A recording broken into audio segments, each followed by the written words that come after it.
Hey, what's up, brothers and sisters? It's me, Verse of the Day. I hope you've been well and I hope you've been blessed. Today, I would like to share one of my favorite passages from the Bible with you, and that is Colossians chapter 1, verses 13 through 20.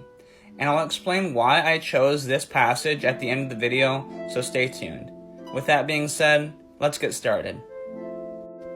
Colossians chapter 1, starting at verse 13. Paul writes, "He has delivered us from the power of darkness and conveyed us into the kingdom of the Son of his love, in whom we have redemption through his blood, the forgiveness of sins. He is the image of the invisible God, the firstborn over all creation.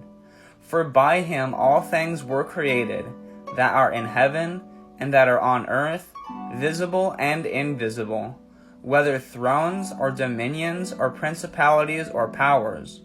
All things were created through him and for him, and he is before all things, and in him all things consist.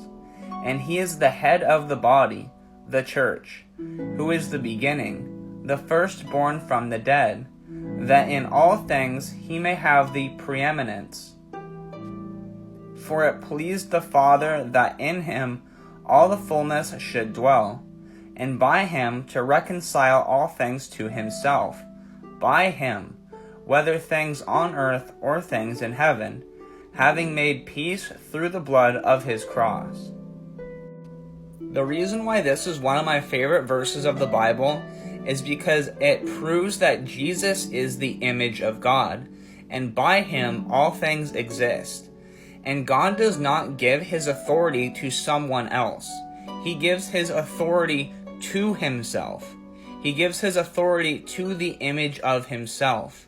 And that's why I get a lot of questions saying, why do Christians worship Jesus? Because Jesus and the Father are one. We read that in the book of John.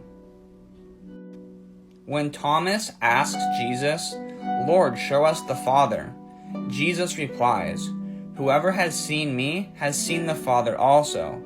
And he also told his followers in the book of Matthew that all authority has been given to me by the Father.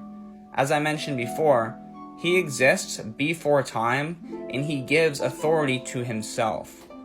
Jesus has to come to earth because no man is able to see God in all of his glory and live.